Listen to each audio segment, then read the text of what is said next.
I'll pull in my driveway. We all know what that means. It's time for another drive to work. Okay, today I'm going to talk all about the Throne of Eldraine. I'm not sure what to call it, but we did a video stream to promote it on the first day, and I'm going to talk about the making of that stream. Now, I'm going to be very honest with you guys. Right after, I had to go to Los Angeles for that. I'll talk about that in a second. But right after I did that, I came back and I left with my family to go on vacation, which ended up being a crazy 2-week vacation, which I will get to in the next podcast. But I forgot to record an episode about this. And so I was actually recording the episode about my vacation when I realized, oh no, I didn't do this yet. So anyway, next week when I talk about my vacation, it'll be clear that I hadn't done this yet. So I'm just being open and honest. I'm doing these in the order, I'm releasing them in the order they happened, not in the order I recorded them. So through the magic of, I don't know if editing is the right word since I'm just swapping the order. But anyway, when next week in the next podcast when I had this shock of, did I do this? That's why I realized in the middle of that podcast that although I'd meant to do this, I hadn't had a drive to work by which to do it. Okay, so let's talk about making of the Throne of Eldraine. I don't know what to call it. I guess it was a stream video. Okay, so what happened was, so there's a woman named Liz Lamfaro. She is in charge of doing a lot of the marketing for Magic. And that one of her jobs is to do promotional things to get people, excited about the upcoming set. There are a bunch of different moving pieces here. So let me talk about them in different parts. First off, the trailer. So the way this worked was there was a bunch of pieces that all were going to come together. We knew that there was going to be a day, which was the day to sort of introduce everybody to Throne of Eldraine. So the first thing that we were going to do is they wanted to have a trailer, and this would be the premiere of the trailer. So let's talk about the trailer a little bit. So Magic in the past has done trailers. Usually the way we've done trailers is we take art from the sets, and we go with a company that can help us sort of turn still images into moving images, and then we've made those into trailers. That's been the traditional way we've done trailers. But for War of the Spark, we tried something new. We went and got an actual partner and made an actual digital trailer, meaning all digitally made. It's not just, like I said, the old school way of doing it is we would take actual art from the set and then sort of animate it. There's ways to sort of make it move. But this was completely different. This was full 100%. We're making this from scratch. And the idea was that War of the Spark was the big finale of this long 3-year storyline. It was a big event, so we decided we would do something different. Anyway, we made it, and it went over amazingly well. I assume most of you have seen it. It involved Liliana was the main character, and it was really well done. It was a really... anyway, we made it, and the trailer did extraordinarily well. Extraordinarily well. Sorry. And in fact, at one point for like 4 hours, we were the top video on YouTube. That is impressive. So, anyway, once that went over really well, as I like to say, success breeds repetition. They're like, oh, the players love that. Okay, well, we got to do one for Throne of Eldraine. Now, be aware that it takes a while to make one of those, and the amount of time it took to make the War of the Spark trailer was longer than the amount of time from them saying, oh, we got to do another one, to it having to get done. So Liz, and working with a whole bunch of really talented people at Wizards, dived in. And I remember when I was at, what was it called? Mythic Championship 2 in London, at the same time as Magic Fest London. I got the first pitch of the trailer. This is before the trailer existed. It's just, here's our thought on the trailer. And they had this really cool idea. It went through a bunch of different changes. The earliest version was just about the gingerbread man. Well, I guess the gingerbread couple. The gingerbread man and woman were both there from the very beginning. I think in the earliest version, the main character was the man cookie, and then it ended up being the female cookie. Anyway, things shifted as we made the film. And like Garrick wasn't in the original pitch. There's a bunch of things changed, as is normal in the process. But I remember hearing the pitch, and I thought it was very funny because War of the Spark had been a very lyrical, very sort of serious, high emotion sort of thing, and we knew that Throne of Eldraine was a bit lighter. It wasn't. War of the Spark, one of the reasons we like to mix it up is we like to change what we're doing so the Magic sets have different tones and stuff. And we knew as a general rule that the Throne of Eldraine was made to be a bit lighter. You know what I'm saying? Just on the kind of source material, the kind of cards we were doing. Not that you couldn't do a dark version of Fairy Tales, but we sort of opted into doing a little lighter version of it. We had already had Innistrad, which was kind of went down that dark path, and we were trying to not be Innistrad, so we knew this was going to be a little bit of a lighter set. So we wanted a lighter trailer. And the idea, one of the reasons I think this is me completely speculating, one of the reasons I think they liked the Gingerbread Man is they had to animate it, and there was less time than normal because it got made a little faster. And the Gingerbread Man was something that's a little bit easier to animate, I think. And anyway, this is me all speculating. But it really did a great job of setting the tone and saying, look, this is a little bit lighter. They decided then to put Garrick in it, so we introduced the idea that Garrick is coming back. That was a big deal. So anyway,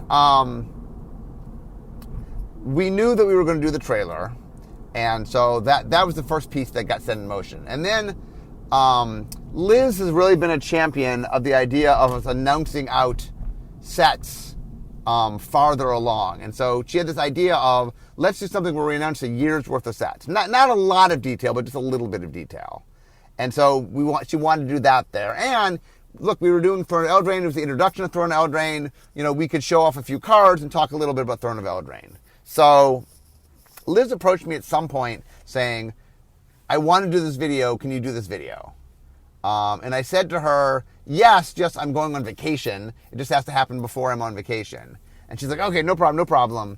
So we ended up, decided to have 3 people in the video. So Jimmy Wong, you guys might know him. He does the Commander Zone, and he does game nights and a bunch of other things. We've worked a lot with Jimmy. I think I first met Jimmy when we were doing a video for, was it Shadows Over Innistrad, I think, where we were doing like this kind of little talk show thing, and he was interviewing me. Jimmy has done a lot of stuff on Magic, and he's done a lot of videos and stuff, and so I think we worked with him there. And then when we did the big show for Kaladesh, he was the host. Anyway, I've had a lot of interactions with Jimmy. I've been on game nights once. He and I did a Make-A-Wish thing where the podcast has happened, but maybe by the time this comes out, we also played with the kid, and that's coming out as a video. Anyway, we've interacted a lot with Jimmy. He's great, and so I think she brought Jimmy on to sort of be the host. And then she asked me to be on, and then she asked Cynthia. So Cynthia Shepard is the art director for Innistrad. Cynthia's been with the company a couple years. But I think Throne of Eldraine was her first being the lead art director of a set, I think. Anyway, regardless, she was instrumental in making Innistrad, and she and I worked very closely together. And one of the things that obviously we talked about in the stream was everybody was very on board with the Arthurian, the world built around Arthurian themes. And I really was trying to imbue that with the Fairy Tales. And it took a little time to get there. Eventually, everybody got on board. Cynthia got on board. And, Cynthia and team did a wonderful job bringing it all to life and making it very visual and fun and cool. But anyway, so the idea was it would be me and Jimmy and Cynthia. I was the lead of the set from the vision design. Cynthia was the lead as art director and world building, and so the thought would bring us down. So I think Liz was the one that came up with the idea of doing the cooking show motif, because we knew that there was going to be gingerbread people in the trailer, And so it felt like a cool extension. So she went and got, so what happened was, the reason we shot it in Los Angeles, and the reason we shot in Los Angeles was that the production company we were working with, I think the guy who owns it, we were at his home in his kitchen. That he had this really nice kitchen, the kitchen that we used in that, and it proved to be the best shot, the best place to shoot the video. So we all had to go down to LA. So I was down there. We went down the night before, and then we were there all day long. We shot all day. And it's funny because originally we were going to shoot up here in Seattle, but I didn't realize that the place we needed to shoot was Los Angeles. And I don't travel a lot. I only travel, the deal I struck with my wife is I travel twice a year. So this was an extra little bonus trip. It wasn't very long, but I had to clear it with Laura just because I try not to travel too much. Luckily, because it was a very quick trip, it wasn't a big deal. But anyway, okay, so we fly down the night before. Cynthia and I actually flew down the same plane. We get in, we go to sleep, we wake up the next morning, we have a call time, so we take an Uber to the place, and it's like a mansion. It's this giant. So we get buzzed in, and we spend some time trying to figure out where we're at. We eventually find it, and so they have breakfast set up. They have what they call craft service for those people that don't know the movie industry or movie TV industry. So the idea is there's shooting going on. They're doing setup, and there's food laid out. So there was breakfast food. They had like breakfast burritos. That was and some various other stuff. So anyway, we have to get into our outfits. So normally what happens is I like to wear my flannels because that's my look, if you will. So Liz had got T-shirts for me and for Jimmy that were new Eldraine T-shirts. So Jimmy had one that shows the outline of Garrick's mask with the little gingerbread woman with the fork, and it says what was it? I forget the line. It was like no crumbs, no glory, or something. And then I had it's the Planeswalker symbol, but it had fairies around it. It looked kind of like the invitation that we had done originally for Throne of Eldraine. Anyway, and then I brought a couple different flannels. It was a purple shirt, or it was a black shirt with purple on it, so I brought a bunch of different purple flannels. Yes, I have a variety of purple flannels, and they picked the one they wanted. Jimmy then brought a shirt that he could wear with his shirt, and then Cynthia tends to wear black. Before the shoot, they asked her if she could wear a little less black than normal. She likes wearing black. And so she brought a couple outfits to try. So we picked out our outfits. And then the first thing that we were doing in the video was they wanted a countdown clock, but they wanted something cute for the countdown clock. So what they did is we spent some time baking cookies. So Liz and I did most of the baking. I mean, most of the, not really baking, decorating. The cookies had been pre-made. And so she and I spent a whole bunch of time decorating, and they shot a lot of close-up. And I'm not sure how many people could tell that it was me doing the cooking, but there was a close-up of my ring, my little smiley face ring, those that know that. But anyway, so it was I and Liz who were doing the cooking. And so there's all sorts of, I didn't even actually see the final cut I saw the final cut of the main trailer. I didn't see the countdown clock. So there's 60 minutes of countdown. The idea was that we were going to give preview cards during the day to different sites, and it was going to count down, I'm not sure what it started at, but it counted down to 1. So as the day went along, there were more preview cards that each had a number, and it counted down, and then it gave the address. I think it was on Twitch, so it gave the address on Twitch. And you checked in, and there's just a countdown clock with cookie making going on. Oh, by the way, Liz had hired a cookie expert to make all the cookies, and so she produced the cookies, and not just the gingerbread cookies, but also, as I'll get to later, the cookies that had the symbols of the different sets that we were going to talk about. She made all those as well.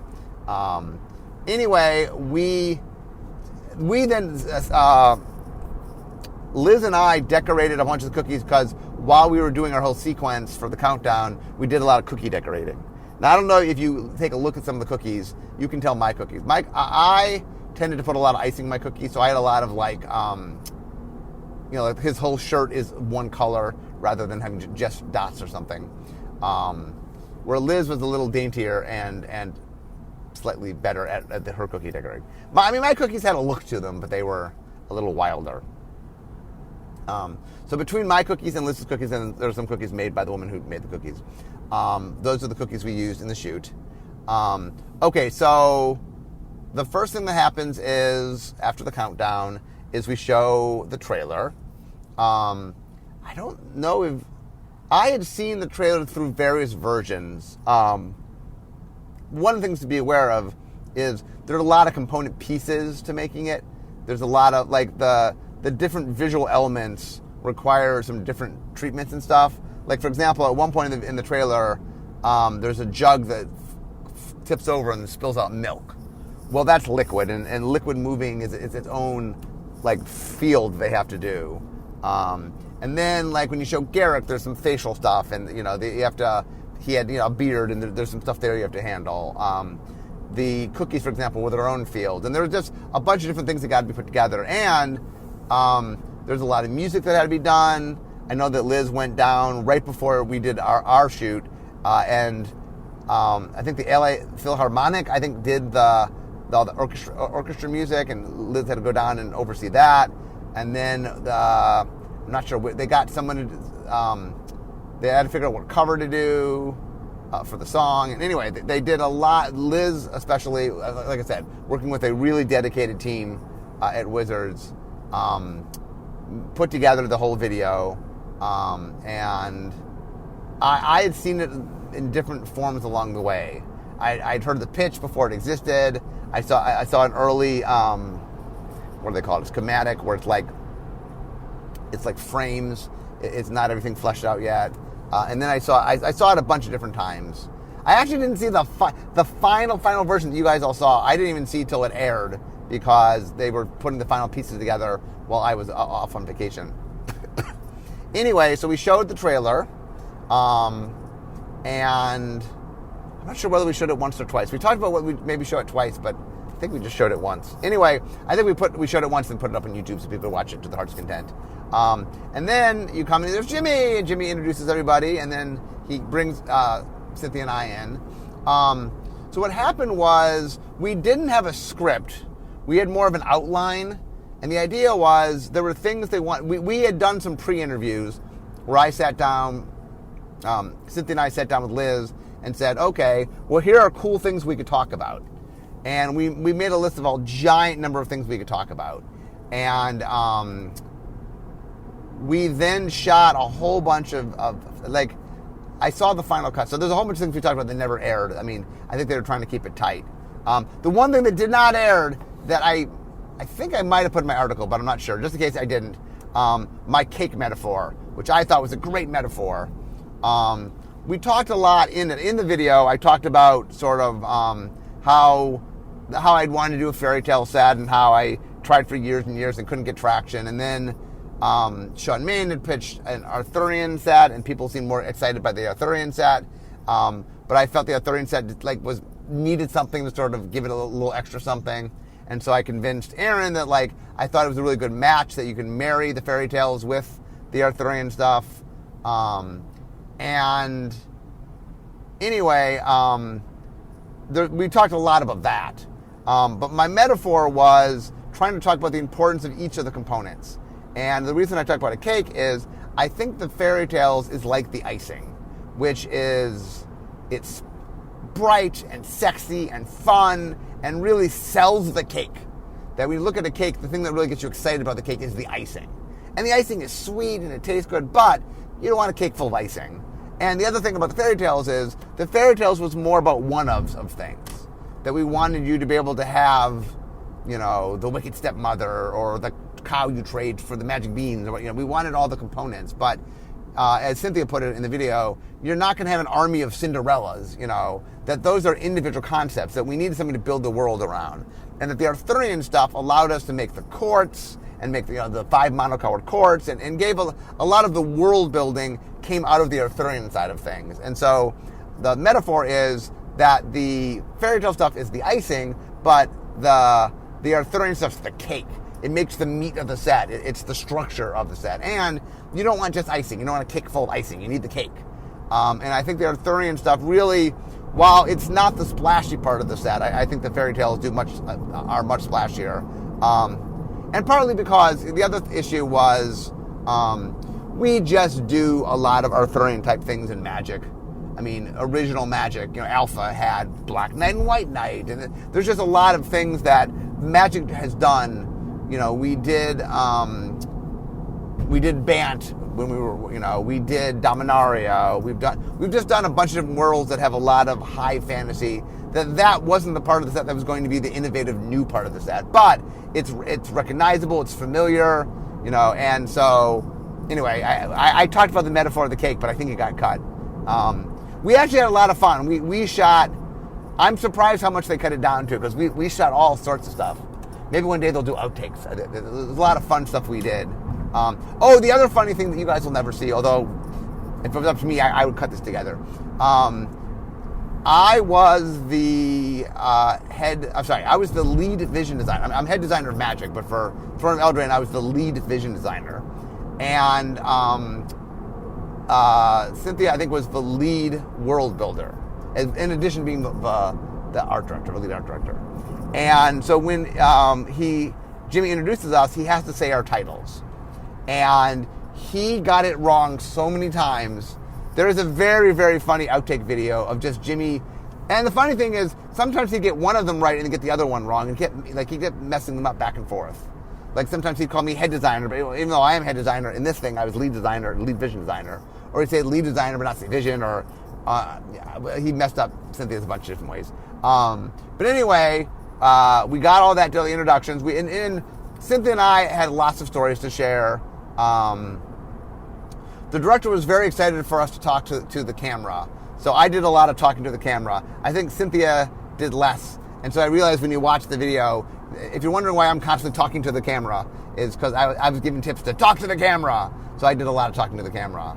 I think Jimmy and Cynthia did some, but not as much as I did. I was very into talking to the camera. And anyway, we shot a whole bunch of different versions of that, and we were there all day long. The funny thing was that one of the things you care the most about when you're shooting something is light. And so they had a lot of mirrors and stuff. They were trying to bounce sunlight in. And they thought that the best time to shoot was going to be the early evening. So we did a lot of shooting early on as kind of backup shooting. But then they realized that they thought the light was good enough that we didn't need to shoot it again. So we shot a few things in the golden hour, but most of the stuff you saw was not there. Okay, what else was going on? So we showed the video. We do a little bit of introduction. So a couple other things were going on. One was, Brawl was going live on Arena. So we were announcing the official date of Arena, and there was the Arena team had made a new commercial that has Billy Dee Williams in it, and I don't know the actress, but she was in it, I think, and Jimmy has a little cameo. We premiered that commercial. You'll see that commercial again. I mean, it's a commercial we're doing. So Arena was officially, it's been in beta for a while, but we announced the official release date of Arena. We also announced that Brawl was officially online at the time.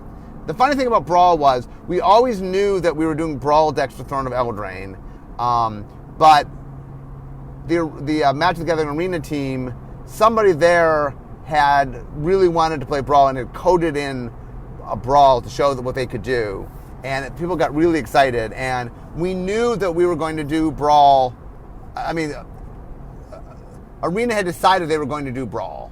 But we didn't know the time frame. And so, when I wrote my article, all about the Project Fun article, Project Booster Fun article. I was kind of vague about when it was coming because we didn't quite know. But we figured out that we got it online, and we we synced it up so it started the day we did that video. So we were able to like, right now, go play. And that was kind of cool.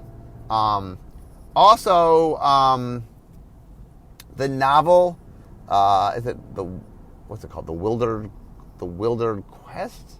I don't remember the name of I think it's The Wildered Quest, I think that's right. Anyway, the novel was also released the same day. Like, we did a lot of, one of the things that Liz and team did really well is not only would we announce stuff, but all this stuff happened. So it's like, oh, okay, here's the trailer. You can watch the trailer. Here's the commercial announcing, Arena, and you can right now play Brawl in Arena. And the Brawl had some Throne of Eldraine cards in it. So for the first time, you play some Throne of Eldraine cards. And here's the novel, and right now you can read the novel. And so all those component pieces came together. Okay, now let's get to another thing that we were going to do is we wanted to announce the upcoming set. So there's a lot of talk about what we were announcing. In the end, we decided we'd announce the 4 standard legal releases of 2020. Yes, they're supplemental. There are other things we were putting out, but we decided Liz thought it was best to focus on the standard legal stuff. So because we had a cookie theme, Liz thought it'd be fun for us to do to introduce them with cookies. So at one point they were talking about maybe we do maybe we would do the logos, but that ended up being hard to do. And they realized in the end that, okay, we'll do the expansion symbols. And so Liz had brought the expansion symbols, and the woman we had brought in to do the cookies was doing different versions of it. And the funny thing was,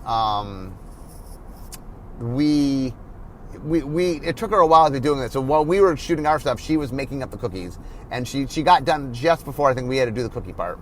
So, and then we decided, one of the things that's interesting about that was we knew we were doing the 4 sets, but we sort of that day figured out what we wanted to say about them. I guess they had talked and gotten some notes from some of the brand people, but and then we decided that Cynthia and I would go back and forth. And so Cynthia really wanted to talk about, she had been the art director for Core 2021. And I had led the vision for both Ikoria and for diving. So like, oh, can I talk about those two? So we had her talk about Theros Beyond Death. Anyway, so the goal there was to tease a little bit, let people know a little bit what's coming. And both Theros and Zendikar Rising are returned. So like, there's not a lot we have to say because we knew, like, the audience has when we say we're going back to Theros, especially when we say we're going to see the underworld, I mean, we don't have to say much. That implies a lot. But mostly Theros was just about, hey, we're going back to Theros, and hey, we're seeing the underworld. People could fill in what's going on there. Zendikar, I really wanted to stress that we were kind of going back to original adventure world. I think when we returned to Zendikar, going to original Zendikar. When we returned to Zendikar the last time, there was this giant battle with the Eldrazi, and not that there weren't a lot of the elements of Zendikar there, but it was very, very, it didn't get to kind of be adventure world because it was all about this giant war. And I kind of want to say that, for people that love Zendikar, look, the war is over, that's done. We got to get back to some of the stuff that people really enjoyed about Zendikar the first time. And that one of the reasons that we're going back, and some people are like, wow, it seems like you're going back rather quick. Like, well, we're kind of going back to the original Zendikar, not sort of Eldrazi war Zendikar. And so we're going to kind of recapture something a little bit older. Zendikar is super popular, and so we thought that'd be fun. And like I said, we're doing some neat stuff with that. It's a little early to talk too much about it. Ikoria was a tricky one because it's the brand new world. No one knows anything about it. And so I really wanted to push the idea that it's Monster World and that you're playing with and building monsters. I thought was kind of cool. I also hyped a mechanic that I'm really excited about. Although there's many exciting things in the set. I just was focused on, because we're talking about Monster World, I was focusing on the most monstery of them. Anyway, and then we talked about, we didn't have a lot to talk about Core 2021, just because it's the core set. I mean, there's always a focus character, and it's going to be Teferi, so we talked about that. It's funny online. A lot of people were very concerned because there have been some recent Teferi cards that are very powerful and annoying. I think is the way people have been putting it. And so that Teferi being the face does not mean the whole set's about being powerful and annoying. I mean, maybe powerful, not annoying. Anyway, so we got to do that. People asked me whether or not we ate those cookies. I in fact did eat. I ate the Theros Before Death cookie. So after we were all done, so Cynthia really wanted to have one of the gingerbread cookies. So if you watch in the stream, at the very end, she eats one of the cookies. I just picked up, there's a golden egg. There are a lot of fun props. I don't know if you paid attention, by the way, if you look around in the kitchen. There were all sorts of really fun fairy tale themed props. There was a golden egg, which I picked up at the end. That was in one of her eggs. There was these three little bear cookie cutters, and there was these little pig shakers, and there was like a red cloak that was hanging in the background, and there's a whole bunch of stuff. Fibblethip is there somewhere. Anyway, there's a lot of fairy. I mean, like Fibblethip, I guess, is more magic, but there will. Sorry, let me take a drink. There was a lot of little fairy tale Easter eggs hidden along the set. So if you, I don't know if you looked in the background, but there's a lot of fun stuff in the background. Anyway. Cynthia really wanted to eat one of the gingerbread cookies, and I wanted to eat one of. I'm not a big gingerbread fan, but I really like sugar cookies, so I wanted to eat one of the ones that showed off the future sets for all sugar cookies. So the story is, at the end, I say to them, I want to have a sugar cookie. Can I eat one? Can I eat one of the cookies? And I have to make sure that we're done shooting, because we made one of each, and like if we had to reshoot something and I ate the cookie, that would be a problem. So once I got clear that we officially were done, we were wrapped. I was saying I could eat a cookie, and then I'm just about to eat the cookie, and someone comes running up. They go, "Is that the Ikoria cookie? Is that the Ikoria cookie?" And I know I had the Theros cookie. They go, "Don't eat the Ikoria cookie." So what had happened was, they were trying to finesse the Ikoria cookie to look right, and so they ended up using marker on it, Sharpie on it, to make the lines a little clearer. So I was like, "Don't eat the Ikoria cookie." So I did not eat the Ikoria cookie. Luckily, I had the Theros cookie. I think I chose the Theros cookie because there was the most icing on it. Because it's a pretty big, the expansion symbol is filled in. So anyway, it had the most icing on it. So I chose the Theros Beyond Death cookie, which was excellent. So for those wondering, I did not eat. I asked Cynthia. She said the gingerbread cookies were very good. I ate the one of the sugar cookies, and it was very good. So for those wondering if the woman who made the cookies knew what she was doing, I mean, I guess her job was to make them look good, but she also made them taste good. So clearly she was someone who knew her cookies. I think that was it. That video took all day to shoot. There was a lot of, and we shot, like I said, there probably is, I don't think we're cutting the outtakes or cutting extra footage or anything, but we shot a lot of footage. I did watch it, so I think I know all the stuff that was actually in it. Trying to think of stuff that we shot that wasn't in it. I had a little bit more fun with the story of me pitching the fairy tales. I had a longer, they cut that a little bit shorter. I had a very funny longer version about me pitching. I mean, you saw part of it. They cut it shorter. But my story of trying to get the fairy tales made with the fairy tales, in the end, I have maybe a 30-second version of the story that you guys saw, but my original version is like a minute and a half. I think I had a much more drawn out. It was funny, but I think they were trying. What happened was we shot a lot of stuff, but they didn't want the stream to go too long. They wanted to kind of get in and get out, and we had a lot of things to say. So I think some of the extra stuff that Cynthia and I talked about, they kind of just because they want for running length. We knew that everything we shot was not going to be used. So anyway, we shot it, by the way, I think exactly 2 weeks before it aired. Which, for those that know anything about production, that is mega fast. That is very fast. Editing that whole thing, props to the people that had edited that. There was a lot going on there. And I would say, by the way, the crew that we worked with was awesome. There was a lot of fun shots we did there. There was we did a lot of cool stuff with the countdown timer. In fact, that might have took the longest to shoot. We spent a lot of time shooting all the cookie stuff in the beginning because they needed an hour's worth of video to be able to cut together. So the most time, interestingly enough, was spent shooting all that stuff. Now, I did some of it, so I was on set decorating cookies. So the guy decorating cookies was me. So you could see me. Well, I think, did Jimmy step in for any of it? Jimmy might have stepped in for a little bit. I had to go do makeup and stuff at one point. I think that is all. I'm trying to think. I'm almost to work. I'm trying to think if there's any other little pieces. I was happy how it all came together. The trailer came out awesome. I thought the commercial for Arena came out real fun. Also, by the way, there's a longer cut of that commercial, which we showed, I think, the shorter cut. There's a longer cut that eventually will air. And the longer cut in it has some fun Easter egg-ish things. What else is there? We also previewed some cards. Oh, we showed off that Garruk was there. The plan had always been that was where, for the very first time, we were going to say that Garruk was in the story. So for those who come to my blog, I had done a lot. One of the things that I try to do when I can is I like being, one of my jobs sometimes to try to hide information, but what I try to do is I never lie or anything. I don't want to tell people things that aren't true. So when people ask if Garruk's in this, I can't say no, because he is. And I had said that, because I knew when Garruk wasn't in War of the Sparks, a lot of people ask about Garruk. So I had said, look, he's not in the War of the Sparks, but he's coming soon. I was vague. I didn't say what soon meant. So soon didn't necessarily mean Throne of Eldraine. It could have meant, a later set.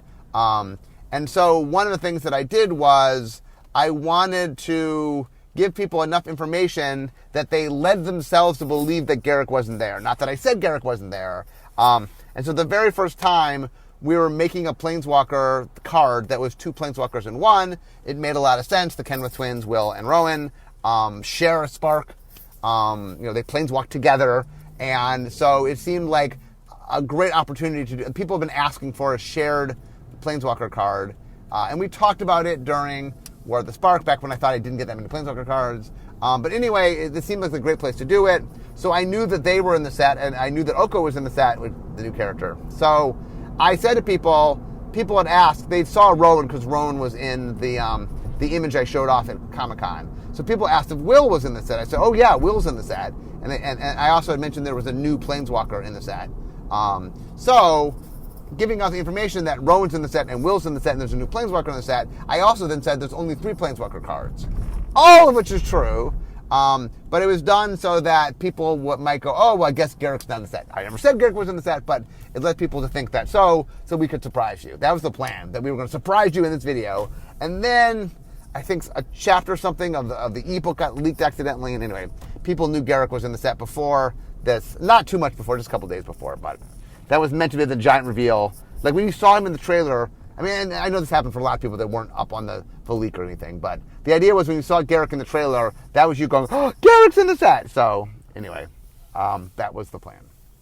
That, my friends, was the shooting of the stream. So I hope you guys enjoyed, those that watched it. And those that don't, I think it's on YouTube. I think you can go watch it now. I think it's, I don't know if you can watch the 60-minute me and Liz making cookies part, but you can watch the actual the thing with me and Jimmy and Cynthia. Anyway, that was the story. That's the making of the Throne of Eldraine stream. So anyway, I hope you guys enjoyed it, but I'm now at work, so we all know what that means. So instead of talking magic, it's time for me to be making magic. I'll see you guys next time.